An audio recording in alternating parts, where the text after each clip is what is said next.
Yo, you already know what it is. It's Tri-Town Tory coming to you live in effect, and we back on our motherfucking grind.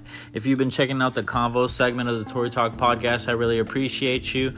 We've just been doing another series that's really focusing on mental health and just having fluid conversations. So if you want to check out what we have, go ahead and look those up. We have them underneath the same, I guess you would call it the same section.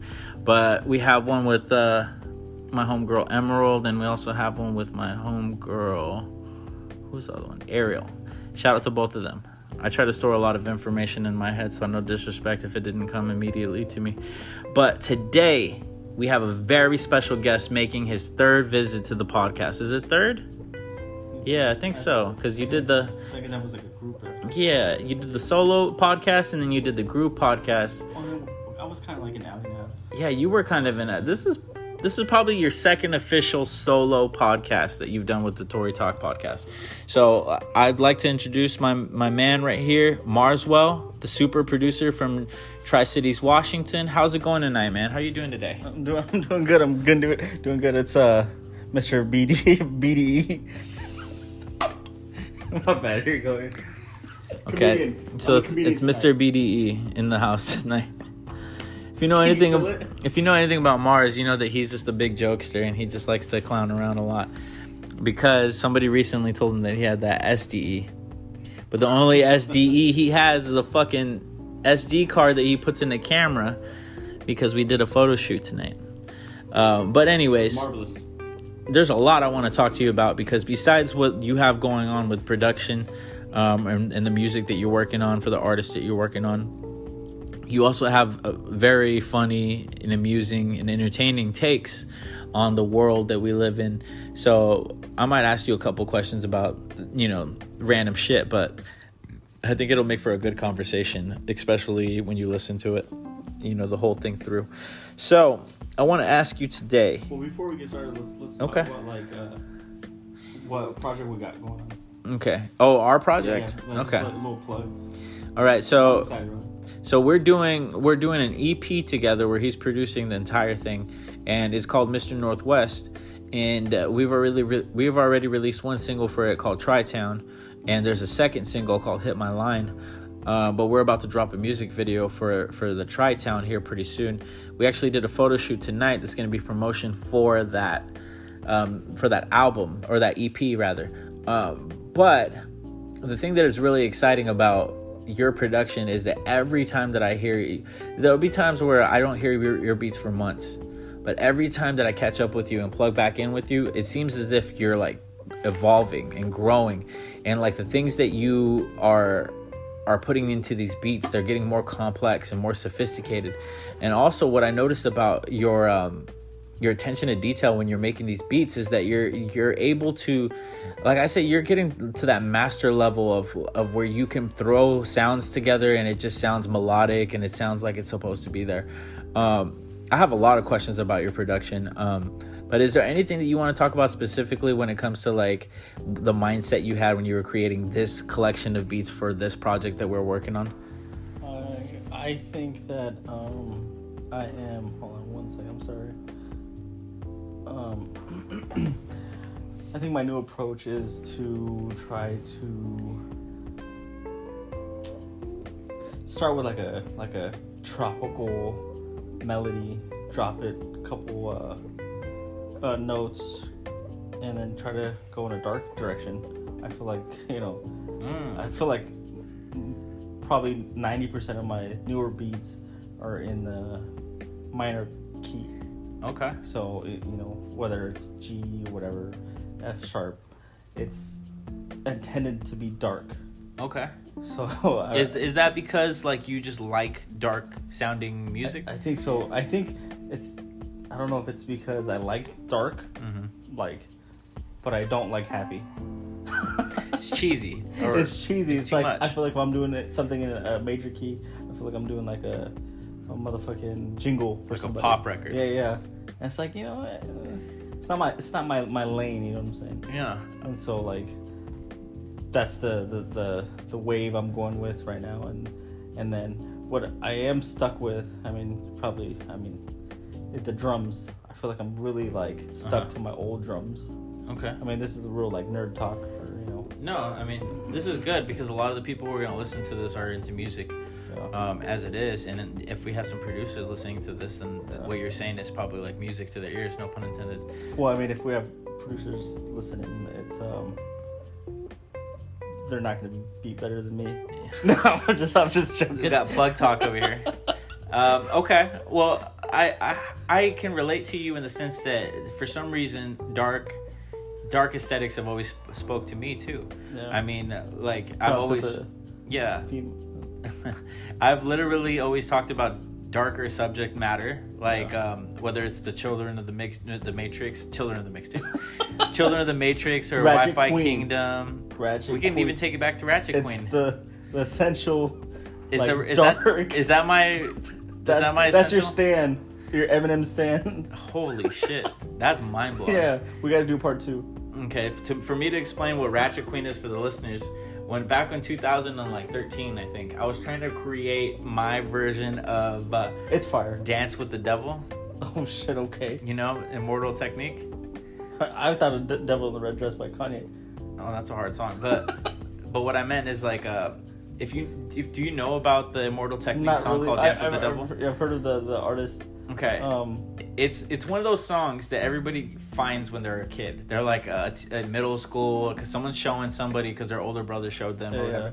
Especially when we were growing up. And this song specifically is crazy because it's like 3 verses, I think, or it's a long song. And you don't find out the twist until the very end of the song. And that's what I love about the 90s is they had a lot of those storytelling songs where there was a twist. It's like the M. Night Shyamalan it's style, like but like... Yeah, no, I feel that. Yeah, definitely. Like Sixth Sense and stuff. Yeah. Do you know not to get off topic, do you know that Donnie Wahlberg was in The Sixth Sense? I have to watch it again. It's crazy. I think I read he lost 60 pounds to play the part. You know what part it is? The part in the beginning. He's the crazy guy in the bathroom. I'd have to watch it again. Yeah, it's fucking wild. That's Mark Wahlberg's brother? Yeah. It's like, how desperate was he to get that part? Well, you've seen Entourage, right? I love that show. Entourage is based off of... shows. Yeah, it's a great show. It's based off of their life. Mark Wahlberg and all stuff like that. So if the fucking main character is Mark Wahlberg, then the fucking doofy ass brother is the dude who lost 60 fucking pounds or whatever. Drama? Yeah, drama. That's Donnie Wahlberg. Yeah. He has a podcast. Is he? You know what's funny about his podcast? He's an actor. But his podcast is based around Entourage because I feel like he peaked.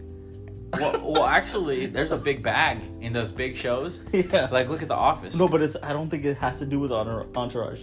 I think he just like, I mean, it does, but I think he only interviews people on Entourage. It has nothing to do with the show.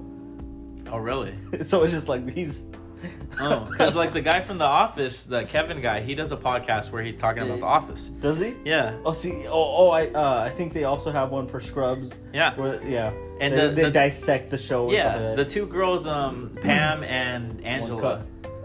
Angela, the blonde ones. Angela. Oh yeah. They have a podcast too where they talk about. That's the one that's like the girlfriend, the creepy kind of girlfriend. It's the girl. It's the girl podcast.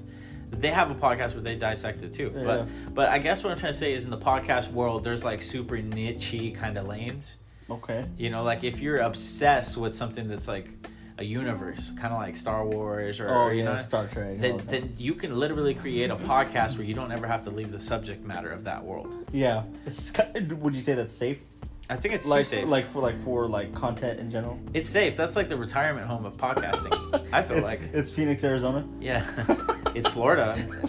Well, check this out. Look, there's a Watch the Throne podcast. Shout out to them. Oh no, I've seen that on Twitter. I think they have a Twitter account. Yeah, not hating on them, but they only talk about things in that realm of Kanye. No, yeah. Kanye, and I think that they dip into. Didn't they fly out for Donda? Yeah, I think they did. Yeah, I think they said like they posted on whatever social. They probably knew about it and then they bought tickets. Because I don't think that Kanye fucking said, let's just fly them in. Billionaire is not going to be flying in a podcast. Ratchet Queen. Okay. So what was Immortal Technique. Okay. Dance with the Devil. I have to explain Dance with the Devil for those who don't understand. Okay, this song was about a gang initiation, right? Shit. Where this guy is supposed to he's supposed to like beat, rape, and kill somebody. Holy shit! Beat, rape, and kill. Yeah. Or, you know, like subdue somebody so that he can get in, you know. Yeah. Right? But check this out. He does, and it's his mom. Which one? Rape or kill or beat? The person who he does to get the No, initiated you have in to the do gang. all three to one person. Well, I could be. Or It's been a long something, time since I've heard about this You song. got to do something to get in there. But like basically to be in the gang, he had to violate somebody, right? Holy shit! So he violated his mom, but he didn't know it was her, because he ambushed her. Like it was just like the. Oh, I see where it connects. Yeah. I see. Yeah. You know what I'm saying? Or you So- got to listen to Ratchet Queen to like. Yeah, well, to get to Ratchet Queen, Yeah. I'm explaining that because that was the inspiration of Ratchet Queen. I crazy. thought that there was something mind-blowing about the fact that this guy did not know that he was going to end up hurting the person that he cared about the most, Yeah. right?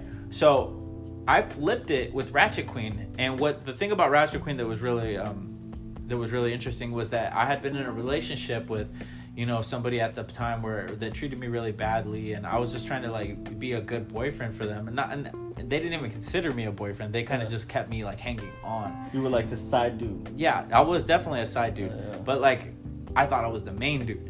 You know what I'm saying? Okay, that's a deeper. Yeah, different conversation, and she started stripping, and it was Stripping? all yeah.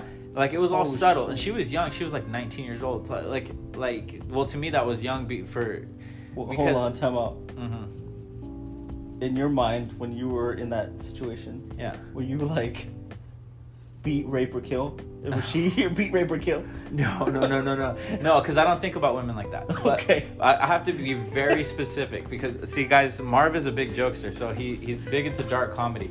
I don't talk about women like that, but it's specifically because I love women. I mean, I was raised by women. All the women in my life I respect. But here's the thing. This girl pissed me off because of the way she played me, and I just wanted to release it in a way that was artistic. How'd you put the pieces together? How'd you find out that's how she saw you? Well, there were her actions, and then just I would find out that she was hooking up with people like at the strip club, and you know. Yeah, but that's a lifestyle though, the stripper. Yeah. But here's the thing: I want to get to the point without revealing who she is. She.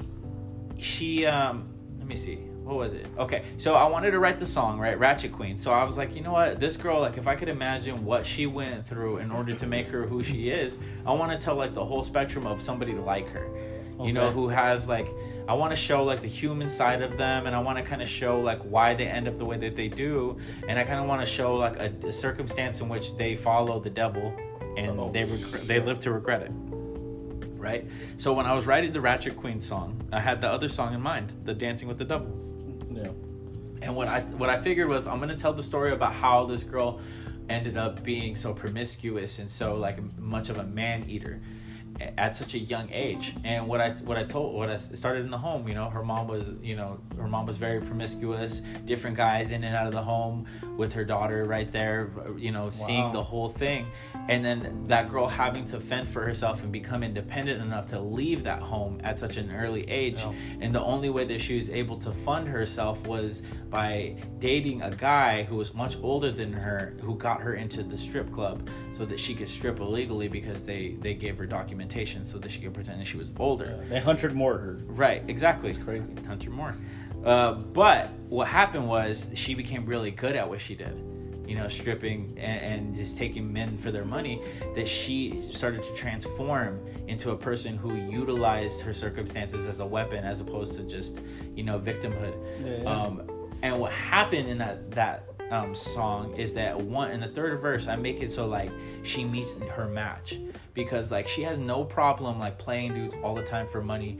It's a second nature to her. Yeah. But she has started to sleep with these guys for more money. Yeah, because it starts off not innocent, but like, you know, In this circumstance, it does. yeah, Because occupation. here's the why.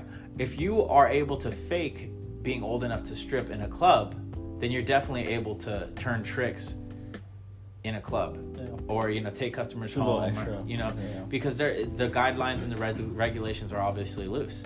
So what she did is she sees this guy who catches her attention, and there's some allure to him. And she doesn't understand why she's drawn to this guy. Yeah. And he offers her $300 for some head. And she thought, okay, So this head is is fellatio. yeah. So people, I don't know. Yeah. She thought to herself that this will be, you know, maybe like a 10, 20 minute thing and then I'll be gone. Well, he lasted 20 minutes off head is crazy. Right, but the whole circumstance, pulling up, Yeah. going to the place, doing that, getting back in your car, leaving, 20 minutes, right? $300 for 20 minutes sounds... Right. That's what I'm making this whole song about. And I have to reiterate, if you're listening to this, that this is just a song that I wrote about this sort of life circumstance. And I didn't write it in a way to exploit the situation. What I wrote it in a way was to kind of like... It's more of a story. It's the story that kind of shows you consequences and how things build up and why things become what they do. And what happened in this story is that she gets to the house, and what she starts to realize is that there's pictures up of somebody who looks very familiar. And what she determines is that that's actually pictures of her mom.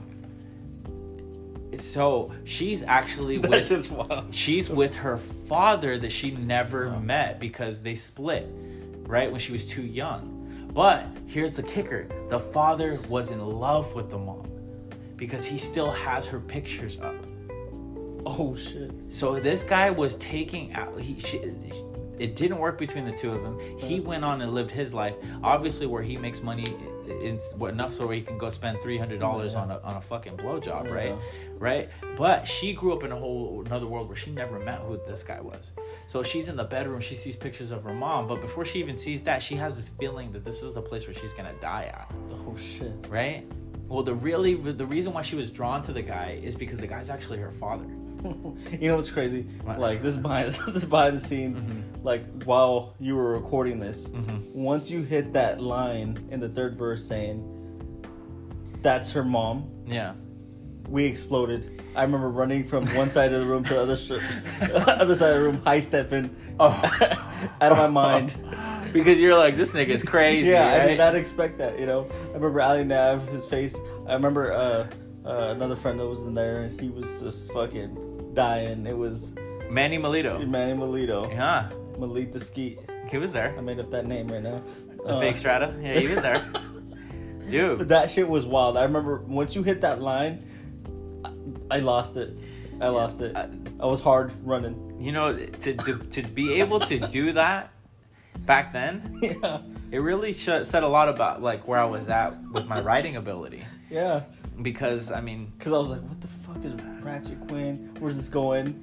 You know, it's funny that people tell me that I'm not... Nice Shyamalan. People tell me I'm not the rapper I used to be. Like, they say that I used to be a better rapper. A lot of people say that. See, I think there's two different... I mean, this is good into another subject. I think there's two different yous. Yeah. When I first met you, you were Bowservic. Yeah. I feel like your flow was spasmatic. I mean, I think Beyonce just got in trouble for saying spasmatic. But well, let's not bring focus to spaz. But you were... It was sporadic. It was sporadic, and it was like very... Was it flamboyant? Is that the word? Flamboyant? Is that what you're doing? Okay, so I had the Liberace flow. No, that's fine. Okay, no, I'm still with you. I'm still rocking with you. Keep going. And then now, I feel like you're more of a storyteller, and you're into more detailed things. Yeah. Like when it comes down to like the Children of the Matrix. Yeah. And it's like you have like a aesthetic. Is that I do the have, right word yeah, for like, I do music? have a theme. Yeah. And so like I think that's the evolution. Check out Who Was Tory North on YouTube. It's a little mini documentary. Yeah. That's true. He's a movie star. He's been in 2 documentaries. I have. And I'm about to add a third one too. And 3 pornos. We're gonna do Who Is Tory North Part 2. Let's do it. No, but we gotta say we have to change the name. I think me and Alan have talked about this. You are Tory North. I am Tory Instead North. Of Who Is Tory North. You are Tory North. I am Tory North. Yeah, I am Tory North. That's sick. I like that. And I just want to shout out to G-Log. Shout out to G-Log. He is a Trump supporter. Is he? And I don't support him anymore. Is G-Log a Trump supporter? Yeah, I think so. Why would you say that? I think... have you seen that? When you guys are at Buffalo Wild Wings, he said he loved Trump or something. Oh, he said he fucked with him. Yeah, he fucked to him. No, but I think the reason... I'm just joking. I think he said that because Kodak Black is... it was like... You know how like Trump came through and did a whole bunch of rap shit? Oh, yeah, he pardoned him? Yeah, that's why... I think that's why he thinks he's cool. Yeah, but he's not like a supporter. No, he's a supporter. He had that red hat. The MAGA hat? Yeah, the MAGA hat. Oh, hell no. Now we're just throwing dirt on... Have you guys seen the sex tape video? Of who? G-Lo. G-Lo has... Oh, the sex tape. Not his sex tape. His music video that sex one's tape. also good. But no, the music video sex G-Lo's gonna whoop your ass. Nigga's like, he's throwing smut on my name. No, I love G-Lo. Send him some beats now. Praise God. The MAGA hat? He has a fucking MAGA hat now? He has a MAGA hat. Shut your mouth. Yeah. Put that on something. I'll pull it up right now. I did not. In the sex tape video? No, I'm just joking. Oh, but this nigga was about to drive that whole thing. I'm just saying, man, that's crazy. No, yeah. Excited for his tape to come out. The sex one. And, yeah, man, it's a good time. So basically, Ratchet Queen was just me trying to create a story that kind of has a twist at the end, but also has a reflection about like real societal issues that people go through. And in this case, women, broken home. And it's sad because the only innocent people there are children, Absolutely. You have to protect children at all costs because the circumstances that will happen if you neglect those kids. And I have a soft spot for all women, especially, young women, teenage women, children, because like literally there has to be a father figure that is around to protect them, because if there isn't, then there's just too much vulnerability. There's too much access. I hate to sound like this because I don't want to sound male chauvinistic, but I've always believed that when there's a male presence, things are kind of regulated in a sense.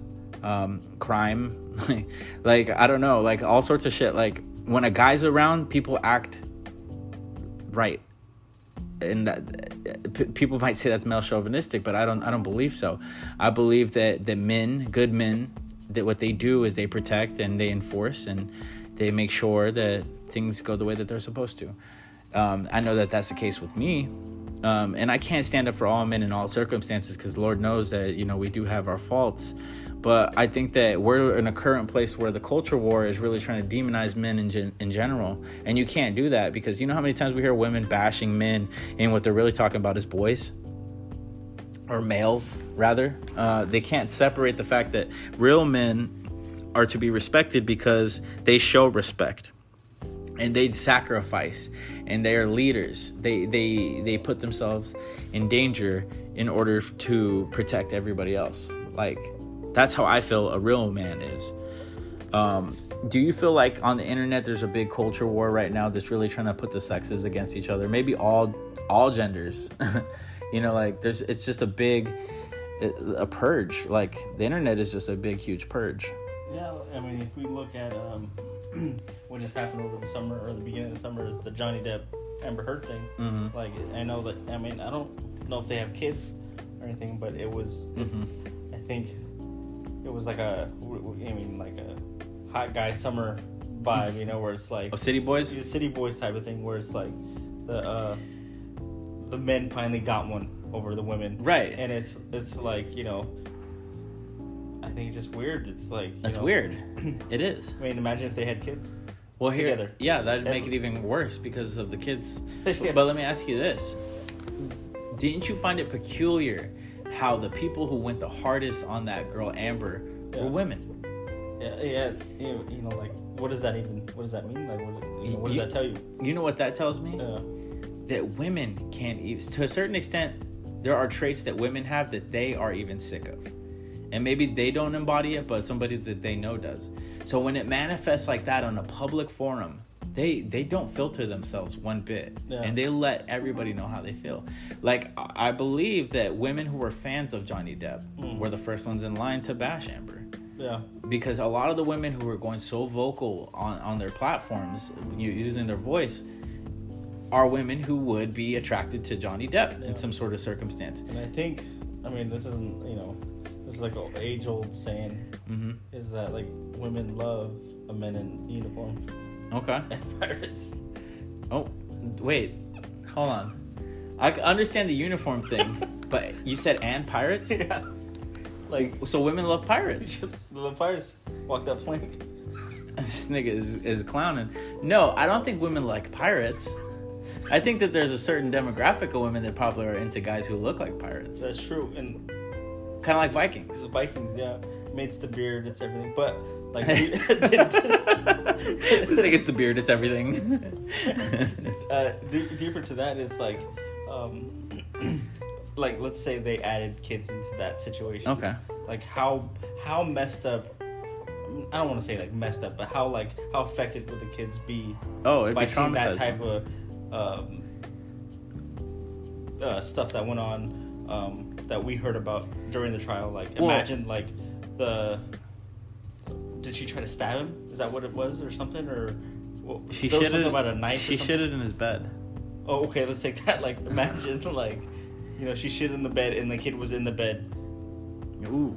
Like, that's how was that? Yeah, I mean, like, how's that kid? I mean, that sounds a little silly, but like, okay, I think there was a situation where, wait, the kid's in the bed, she takes a dump in the bed? Yeah, not on the kid, but... the kid's rolling in it. No, but a different situation. I think, like, she punched him, like, trying to enter a room or something. Yeah, she's beating his ass. Imagine, like, a child seeing that. So she was beating his ass, and then she acted like she didn't even do anything to him. Like you're a pussy. Like that's what he was like basically telling him. Yeah. Okay, I feel that. But do you think that maybe we're not giving the kids of tomorrow credit by saying that they would be traumatized so easily? And the reason why I say that is because every generation that it comes one after the other seems to have a build-up, like an immunity to certain things that the previous generation was susceptible to. Like, for example, older generations might have been harder in some circumstances, like they could work more and be less emotional, and they had mental issues that came from being so programmed in such way. But as younger generations came through, they understood mental health, so they had a little bit better of a defense against certain things that maybe older generations didn't. Yeah, because and I think that boils down to like maybe it's the times that they were raised in. The first thing that comes to mind is like fucking you thinking about the 1950s, 1960s, and the TV you watch and stuff like that.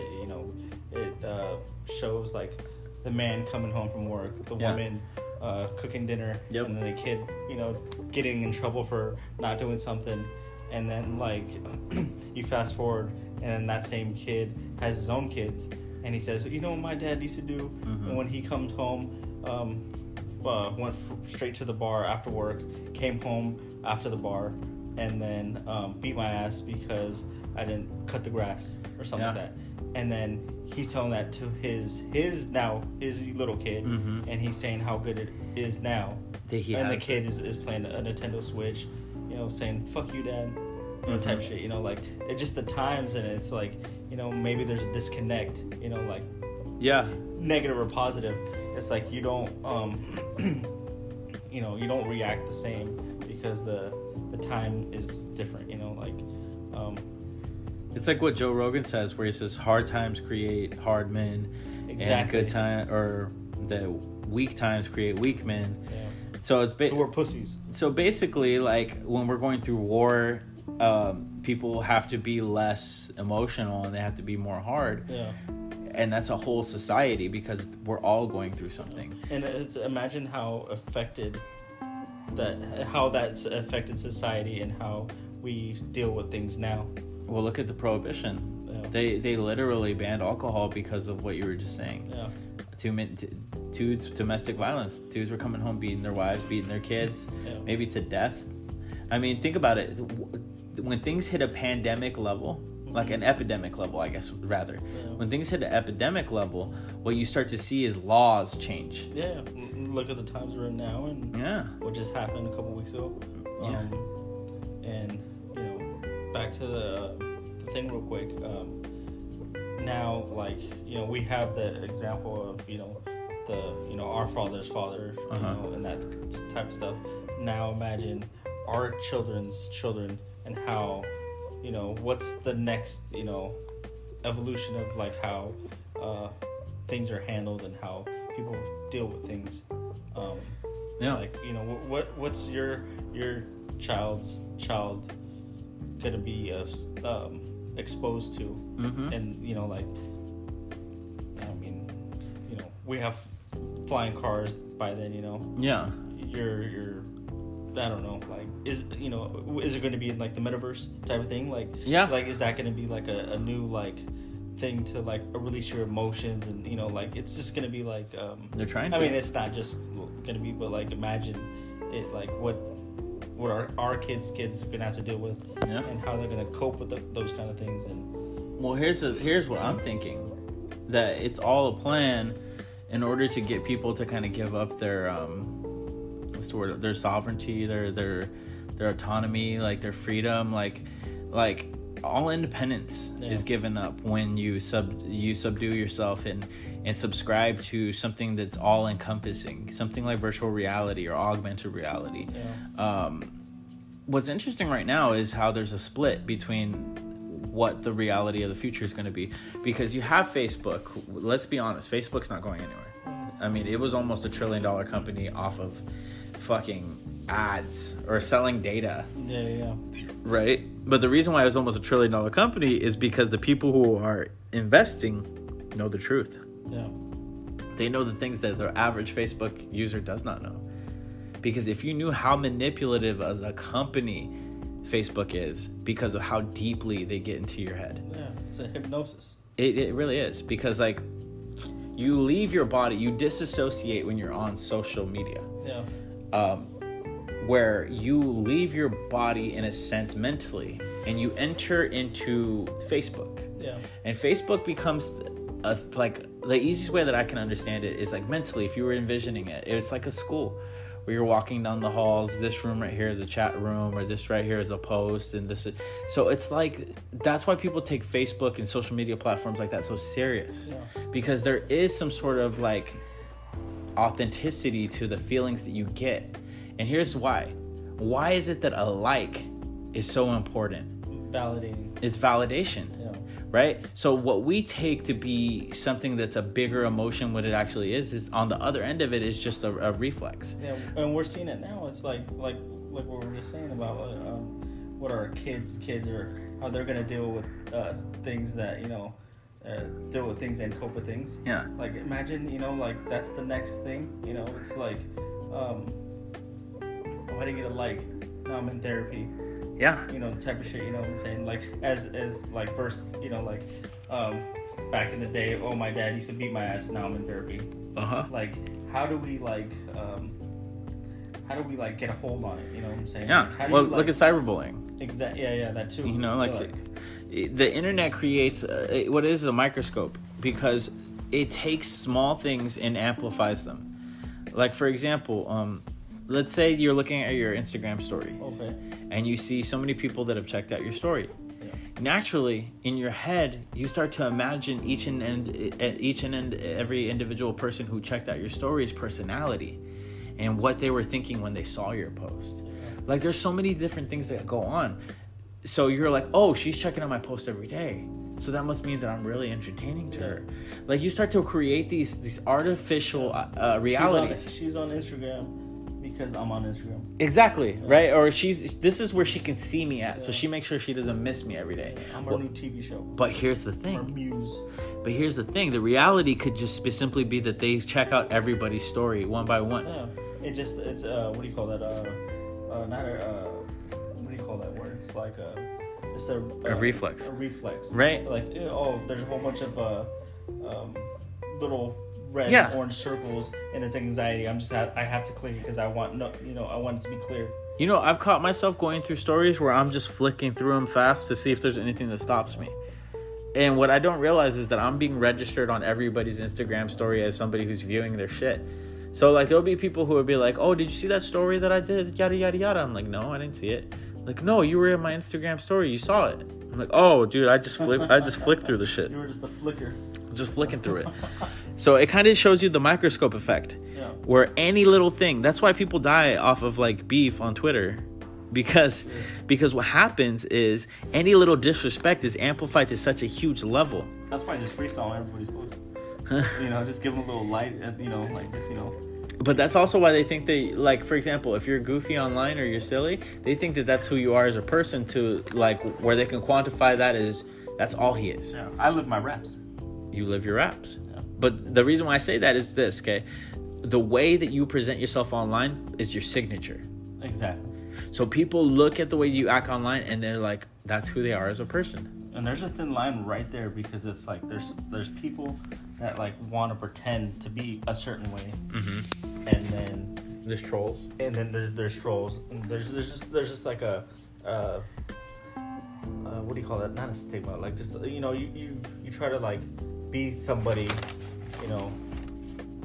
that people want you to be, or that you believe that society would want you to, like what you said, want you to be. And it's crazy because it's like, why not just be yourself?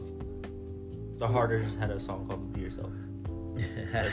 Shout out! I love that song. But the reason why people aren't themselves is because they don't find appeal in themselves, and that's crazy. That's I mean, not crazy. It's insecurity. It's insecurity, and it's like childhood development. I mean, like when I heard you say that right now, the first thing that came to my mind is, why not just be yourself? I mean, it's probably like some people just can't, or some people just don't want to. I think it's deeply ingrained where you got childhood development where maybe the confidence level wasn't boosted enough.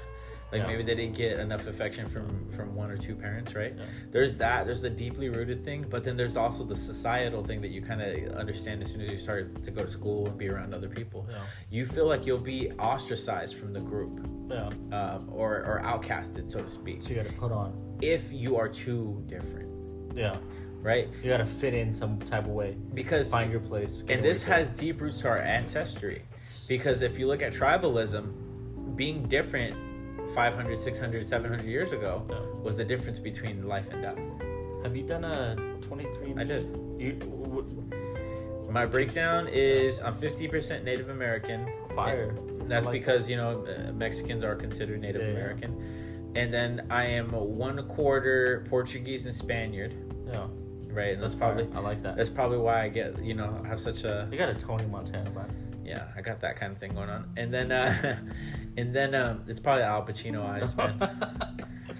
Quit checking out my eyes, bitch. And then you're talking to me. The other one. Oh, that's Robert De Niro. My bad. Yeah, that is.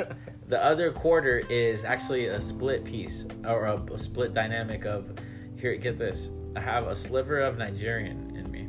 I was gonna say, not that I can see it, right? But I also did one, and I'm 23% African American, Eastern African American. 23%. That's a big percent. I know. It's interesting. Yeah. But also I had girthy. The Jews from Jews. Yeah, the ones that were actually thrown in the concentration camps. Oh, the real Jews. Yeah, not these money Jews. Yeah, I have. Do you have that in you? Yeah, I have that in me. Pause. I was thinking about what you said before that. You can't say shit like that. This thing is crazy. No, but okay, so I had that, and then I also have Southeast Asia, and then some Middle Eastern stuff. Yeah. So here's the thing. My people, my ancestors, my ancestors were travelers. Fire. Gypsies. Because if that qualify as gypsies? I don't know. But if you see somebody who's 90% England or Ireland or something, their ancestors, got no flavor in they didn't travel. They just didn't travel because they didn't need to. They had everything they needed. They already had everything that they needed. Right? But breeding. The reason why I am the way that I am today is because my ancestors are they come from a long line of people who had to get it out the mud and had to keep moving. Fire. So when you couple that with my name being Victor, which means conquer or winner. We cover this in the documentary. Yes. So yes, check it out so you know what we're talking about. Yes, go check out the documentary.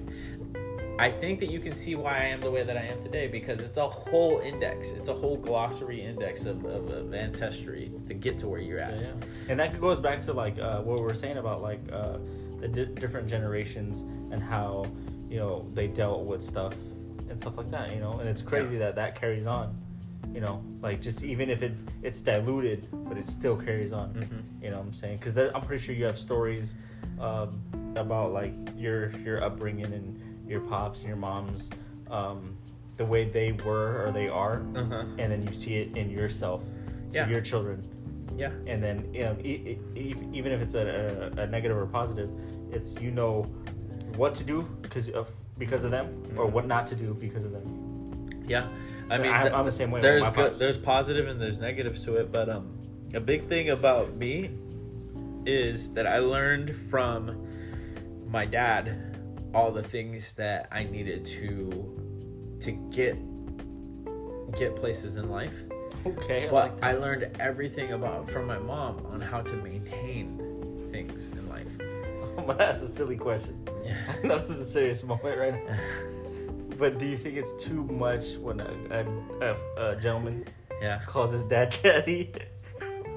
I never did.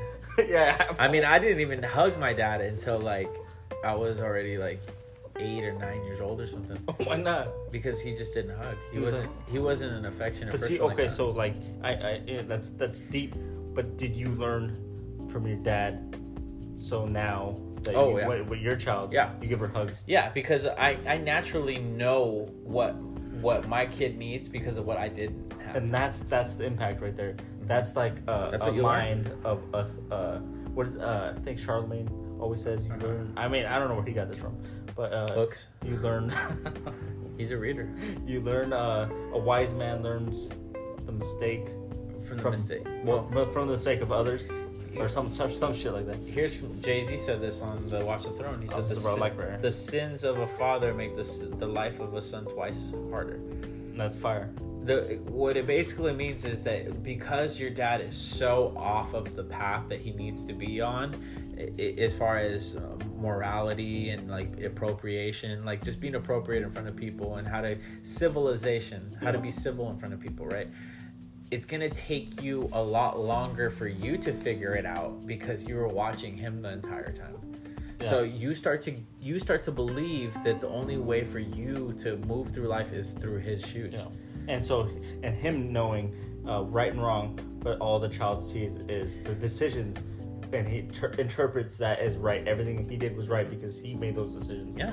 Even though it could have been wrong, right? Right, exactly. This is fire, man. See, I like this. I like this shit. Well, check this out. Look at your father. Let's say that he is a drug dealer, okay? How you know?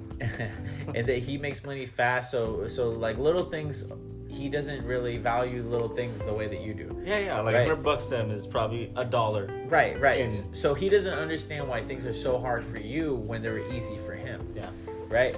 Well, let's say that you say, fuck it, I'm going to do what he did. I'm going to sell drugs. Because I think that I would probably act like he does if I had a little bit easier access to money. So you start doing that, but you're not him. And you didn't see the consequences that he had to go through. Yeah, you just see the outcome. You just see the consequences that you have to go through. Yeah.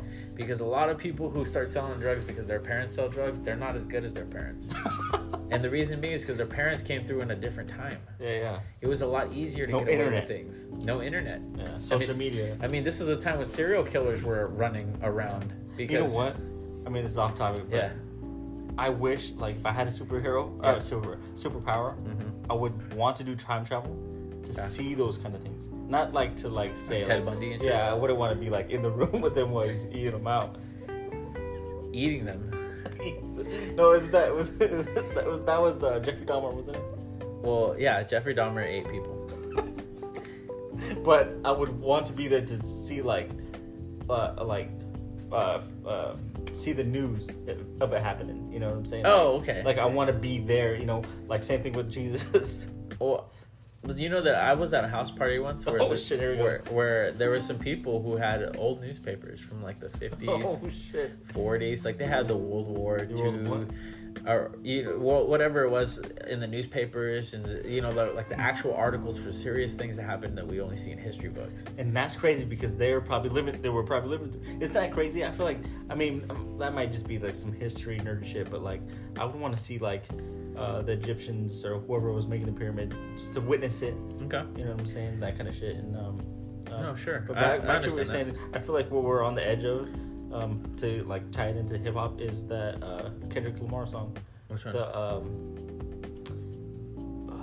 what's that one song where he talks about like Father Time, where he talks about the children, the males, and their father figures and having daddy issues as a man. Exactly. And it, that album, he was pretty revealing. Yeah. There was there was like he had some big revelations that he revealed about his life on that album.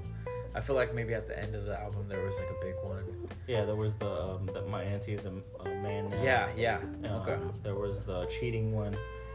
The last song on there, I believe, I was talking to Ali Nab and he was saying something about he thinks that the last song is about like his like response to TDE, the label, about like I chose me. You know, the mother sober or I think it's right after that. I think it's called Mr. Brown or something like that. Oh, but he's basically saying like, I'm sorry, but I'm choosing me. I think he's talking about like in general, you know, like to the fans. Like, yeah, that's what I think too. I'm sorry, like that I took so long, but you know, I'm taking my time, because it's my life. Yeah, you know, and then I think that ties into like I'm not your savior type shit. You know? I think that's what he means. But you know what? Being as Kendrick, he probably means all of it. Yeah, you know, because he's like Jay. He's like Jay in the sense where Jay-Z will say one thing and it'll mean 4 or 5 different things to different people. You know what's crazy about Jay-Z? There's so much things that like are said in, you know, in lines through hip hop songs and stuff like that. Mm-hmm. And it all goes back to Jay-Z a lot of the times. Of course. Like I was listening to he changed culture many times. I don't know what song it was, but I know Kendrick Lamar like mentions like he's like he talked to Jay and he said like how one verse could fuck up the game. Yeah. And I don't know, like maybe I didn't hear the song that Jay-Z wrote. Yeah, it's funny how one verse could fuck up the game. I thought he was talking about like he had a conversation with Jay-Z, but no, it's Jay-Z has a song that has that line in the song, and he was just mentioning that. Yeah, that's fire, true. Man. Jay-Z's man, he's Hov. Okay, check this out. I wrote today. Okay, because I'm working up a corporate ladder, at the job that I work. Mm-hmm. I'm doing a training where they're trying to like build leadership roles and stuff like that in the people that they're training. So it had like a questionnaire asking me about like who's my idol when it comes to like leadership and breaking down like different bullet points of why they're leaders and their vision and things of that nature. I chose Jay-Z. Oh, you're gonna say me? What the fuck? Marswell on the was it Nirvana on the boards or what? Yeah. Oh yeah, Mars with the chords like Nirvana on the board. Yeah. Or but here's Nirvana with the chords like Mars on, or anyways. So Tory, Apple Music, Spotify. The whole idea is this. I did a college level examination of what Jay-Z means to leadership in my eyes, as far as like him being the leader that I consider the leader that influenced me. And what I was able to really put together on that paper was that Jay-Z had the vision to completely eliminate the infrastructure that existed and create his own infrastructure, except the right way. Yeah. In the way that benefits the artist. Mm-hmm. In a way where artists can become millionaires and then make their people millionaires. Yeah. Where you create hundreds of jobs where you are the guy who's in the office, as opposed to a whole bunch of people who don't even look like you in the office. Suits. So when you start to break down things of what they really are, you get the nutrients of it. So I was continuing to move in this direction, and I thought to myself, like, this man Jay-Z was such a good artist, just an artist, if we're gonna look at that for a second, that he understood the craft of hip-hop, and he also understood how to elevate it. Yeah. So he didn't just rap when people were trying to be the most lyrical like things on earth. He also had a delivery, which was where the shit was going next. Yeah. Because he was a fast rapper in the very beginning of his career. Because that was like a funky swag thing that was happening like throughout the East Coast, where you had like who was it? Him, Jazzo, they're the originators, but there was other rappers who were rapping fast. Like I think Nas was rapping fast in his start. Or did Jay-Z slow down because Nas? It was. I'm thinking more like rappers like the Fushnikins. Who else? Like Daz Effects. Like oh yeah, hip hop, you know, like that the kind sound of shit. Effects and stuff. Right.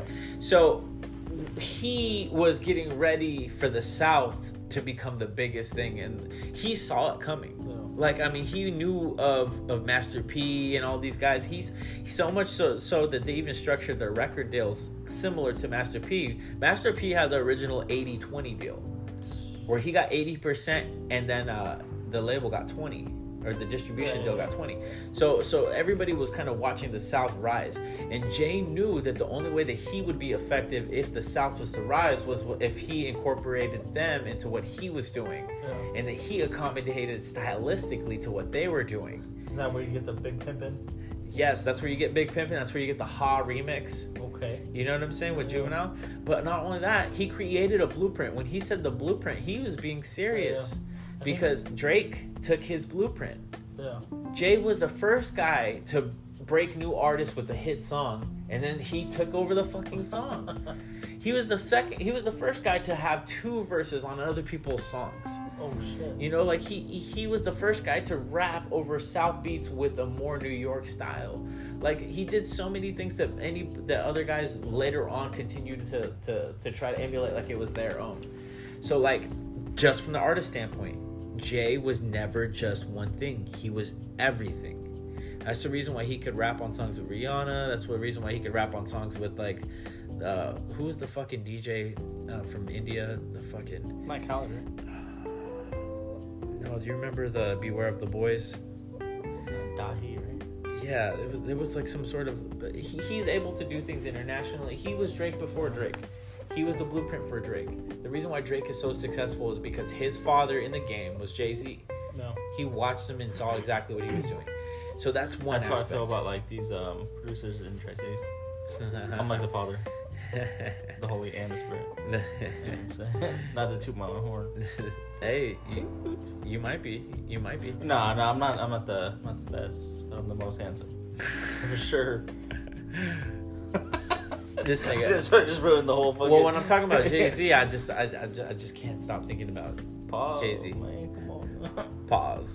This nigga. You swear. No, but check this out, okay? And then in the business sense, okay?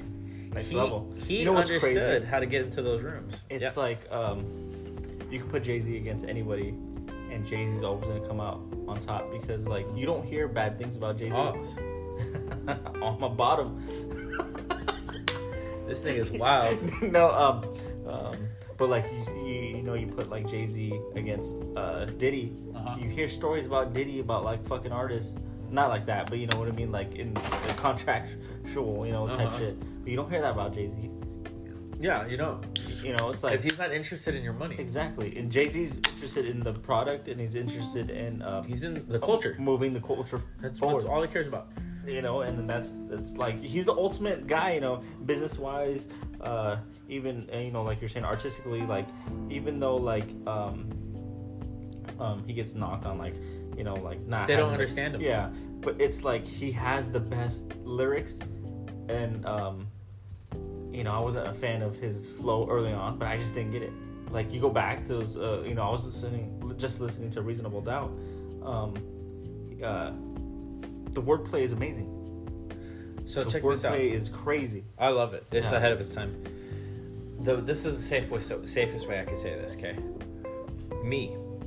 I believe that if I was to get to a certain level and people knew that I was full-blooded Mexican, okay, that they would look at Mexican people differently. And the reason why I say that is because a lot of people who don't have enough exposure to Mexicans look at the caricatures that have been represented on TV or what have we and say that's what Mexicans are. And I think that's why, like, LA's rap scene, like it's a little bit more advanced because, you know, they're used to having Hispanics. I mean, not advanced like, in what sense? Been like just, you know, like cholo rap and shit. Well, they like just that. have an industry. Yeah, that's all. And it's like they're a little bit more hip to the notion of like, oh, there could be Hispanics in rap. Yeah, they support themselves. That's what it's like. Atlanta. Yeah. Okay, the way that Atlanta is able to, the way that Atlanta is able to pump superstars, pause, like Future, 21 Questions, 21 Savage. If there was a rapper named 21 Questions, he'd be the hardest rapper in the game. Like, hey, yo, it's 21 Questions. What's popping? That's number one. That would be hard. Question number one. But okay, so Atlanta could literally pick somebody up from the mud and then make him the biggest guy in the South. Yeah. They could do that because they support their own, Yeah. right? They have their own infrastructure to do so. Well, California has the same thing when it comes to their artists, but also when it comes to the Hispanic artists, Yeah. right? And some will say that even Texas got something like that. Okay. So For sure, Texas. but the whole United States does not collectively have a market for Hispanics to utilize the way that Eminem utilized the Caucasian fucking pop stream market, right? Because somebody once said that if a Mexican was to come up and be like the Eminem to his people, he'd be the biggest artist in the fucking world. Well, even look at, you know, like... That was Fat Joe who said that. Fat Joe said that? Yeah, he said that. Do you believe it? I do. Oh, shit. What about, like, Hobson? He's, like, the black Eminem. What about him? I don't know. He's not... to me, like, Hobson is just a character. Yeah, well, with the eyes. We might have to do a part 2, but... The artist, let me say this real quick. Yeah, the artist that will be the Eminem for Mexican people is the artist who is himself. Yeah. And like, not you're not pandering to, a like... character. Yeah. You're not going to be, like, rap... You're not going to do the Tiger shit, you know? Mm-hmm. You're going to throw a poncho on and just start rapping about, like, you know, like... dad's fucking daughters, you know? You know, back to Ratchet Queen. No, but you know what I'm saying? Like, exactly. It's going to be, like, you know... you're gonna be rapping, and if you're gonna rap in Spanish, you'll rap in Spanish. But it's more of the art. It's not more of like, I'm Mexican. I want you to know that I'm Mexican. I think that there's social commentary that's involved with it, right? Yeah. Well, it's like I'm gonna rap, and my story might be like your story, you know, type thing, and we're gonna relate on a level other than my race. Yeah, but it's like I'm going to entertain you, but I'm also going to educate you. Exactly. And I think that's a big thing. Look at Kendrick Lamar. Like, he got into the game by entertaining people, but then he started educating them. Yeah. It's like hiding the medicine in the cereal. And that's what you have to do. You got to get there first, and then that's where you start developing. You know, you got to get your foot in the door. Like, Good Kid, Mad City is a crazy fucking first album if you think about it for an artist. It really is. I mean, but I look at Section 80 as probably being like, for me, I think that was his first album. Is there what's that one called? Fuck Your Ethnicity? Mm-hmm. That Ronald Reagan. That fucking song is so like deep. It's so good. It's crazy. Yeah. Because it's like you're thinking it's like, you know, talking about like, yeah, fuck your ethnicity. No, he's saying, you know, whatever fucking happens, you're someone. So fuck your ethnicity. Right. It's not like, fuck your side, fuck my side. It's not like what you are, but who you are. It's who you are. Yeah. And that's a crazy, because it's like, you know, like, and he, you know, how old was he when he's, he's 20s? like my age right now. You know what I'm saying? So like that was what, 10 years ago? Yeah. That he released that? See, even his Overly Dedicated, that was really good.